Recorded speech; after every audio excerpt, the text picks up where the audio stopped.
معاون خصوصی شہباز گل کا ڈیلی میل کی خبر پر رد عمل، کہا لاک ڈاؤن وقت کا ضیاع ہے، یہ بات دنیا کو آہستہ آہستہ سمجھ آ رہی ہے۔ وزیر اعظم عمران خان نے بہت پہلے ہی بات سمجھانا شروع کر دی تھی، نام نہاد لیڈر کورونا پر سیاست چمکا رہے ہیں، صرف لاک ڈاؤن کو آخری حل قرار دے رہے تھے۔ عوام احتیاطی تدابیر پر عمل درآمد نہیں کر رہے، لاک ڈاؤن کے فیصلے پر نظر ثانی کرنا پڑے گی، معاون خصوصی برائے سے ڈاکٹر ظفر مرزا نے خبردار کر دیا۔ کہتے ہیں کوئی اس غلط فہمی میں نہ رہے کہ کورونا ختم ہو گیا۔ ماہ رمضان گزر گیا، کیا اب دوبارہ سخت لاک ڈاؤن ہوگا؟ کاروباری حضرات سے اب سندھ سرکار کیا سلوک رکھے گی؟ اس سب پر سندھ سرکار کیا ارادے رکھتی ہے؟ سما کے نمائندے سنجے سادوانی نے ترجمان سندھ حکومت مرتضی وہاب سے گفتگو کی، آپ کو سنواتے ہیں۔ آپ دیکھ سکتے ہیں کہ لاک ڈاؤن میں نرمی کا پروسیس اپریل کو سٹارٹ ہوا، جو کہ پچھلے دنوں آلموسٹ ختم ہو چکا ہے۔ آپ تواتر کے ساتھ دیکھیں گے نمبرز میں بڑا شارپ انکریز آیا ہے اور یہ ایک لمحہ فکریہ ہے۔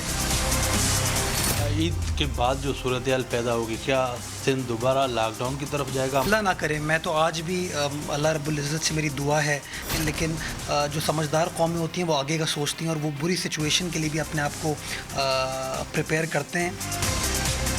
رمضان میں تاجر برادری ہم سے نیگوشیٹ کر رہی تھی، وہ بار بار حکومت کو کہہ رہے تھے کہ رمضان میں ہم سال بھر میں ایک بار کماتے ہیں اور وہ رمضان کا ٹائم ہے، آپ ہمیں کام کرنے کی اجازت دیں، باقی سال بھر تو کاروبار نہیں ہوتا۔ عید کی چھٹیوں کے بعد ان کو خود بھی سوچنا چاہیے کہ اگر کاروبار خاص نہیں ہے، ان دنوں کی عمل درآمد کے لیے خود گورنمنٹ کا ساتھ دیں اور اپنے دنوں کو خود کم کر دیں۔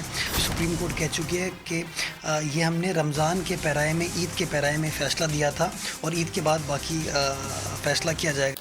پائلٹس کی بین الاقوامی تنظیم آئی فیلپا نے طیارہ حادثے کی تحقیقات میں شریک ہونے کے لیے درخواست کر دی۔ تنظیم کی طرف سے تحقیقاتی ٹیم کے سربراہ کو لکھے گئے خط کے مطابق آئی فیلپا طیاروں کے حادثے میں ہمیشہ مددگار رہا ہے۔ شری لنکا میں حال ہی میں ہونے والے حادثے کی تحقیقات میں آئی فیلپا کے مقرر کردہ تحقیقاتی ماہر شریک ہو رہے ہیں۔ پاکستان میں بھی ایسے ماہرین کی شرکت کراچی حادثے کی تحقیقات کو صحیح سمت میں لانے میں مددگار ہوگی۔ اور یہاں کراچی والوں کے لیے بری خبر ہے کہ الیکٹرک نے صاف کہہ دیا ہے کہ گرمی کی شدت بڑھنے اور ہوا میں نمی کا تناسب کم ہونے کی وجہ سے بجلی کی لوڈ شیڈنگ کی جا سکتی ہے۔ بجلی چوری کرنے والے علاقوں میں ٹرپنگ کا بھی امکان ظاہر کیا جا رہا ہے۔ کراچی والوں صبر کرنا پڑے گا، شدید گرمی میں بند پنکھوں کو تکنا پڑے گا، کیونکہ الیکٹرک نے لوڈ شیڈنگ کی ٹھان لی ہے۔ ٹویٹ میں صاف پیغام دیا ہے کہ گرمی کی شدت میں اضافے اور ہوا میں نمی کا تناسب کم ہونے کی وجہ سے بجلی کی بندش ہو سکتی ہے، جبکہ ترجمان الیکٹرک نے عید کے دوران بجلی کی بندش کی تردید کی۔ جب گرمی کی شدت بڑھتی ہے تو بجلی کی کٹ بھی بڑھتی ہے، اور وہ علاقے جن میں بجلی چوری زیادہ ہوتی ہے وہاں کے الیکٹرک انفراسٹرکچر کنووں کی وجہ سے ڈیمیج ہو جاتا ہے، ہمارے انفراسٹرکچر کو نقصان پہنچتا ہے۔ ان علاقوں میں ٹرپنگ ہو سکتی ہے اور ہماری ٹیم اویلیبل ہے اس کو ریپیئر کرنے کے لیے۔ مگر ترجمان الیکٹرک نے ساتھ ہی یہ بھی کہہ دیا کہ بجلی چوری کرنے والے علاقوں میں ٹرپنگ ہو سکتی ہے۔ اشرف خان، سما، کراچی۔ عید پر کراچی کے مختلف پیٹرول پمپس پر فیول کا اسٹاک ختم ہونے پر پمپس بند ہو گئے۔ آل پاکستان پیٹرولیم ریٹیلرز کا کہنا ہے کہ 21 اور 22 مئی کو جن پمپس کو سپلائی ہونا تھی وہ نہیں ہوئی، جبکہ پی ایس او ترجمان کہتے ہیں کہ فیول وافر مقدار میں موجود ہے۔ عید پر بھی کراچی کے شہری پریشان ہیں، شہر کے مختلف فیول پمپس فیول سٹاک ختم ہونے پر بند ہو گئے۔ آئل مارکیٹنگ کمپنیز کی جانب سے فیول کی سپلائی متاثر ہے۔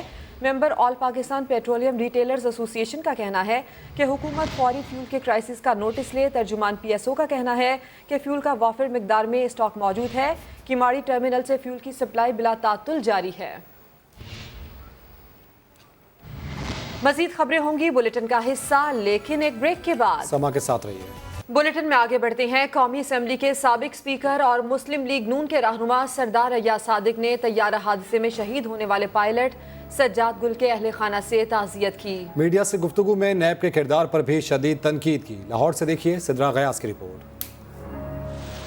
سابق اسپیکر قومی اسمبلی ایاز صادق لاہور کے علاقہ ڈیفنس میں شہید پائلٹ سجاد گل کے گھر گئے۔ اہل خانہ سے سجاد گل کی وفات پر تعزیت اور فاتحہ خوانی کی۔ ایاز صادق سجاد گل کے گھر سے باہر آئے تو میڈیا سے ملکی سیاسی صورتحال پر کھل کر بات کی اور نیب کے ادارے کو ختم کرنے کی تجویز دے دی۔ اپوزیشن کے ممبران کو پکڑ کے پہلے اندر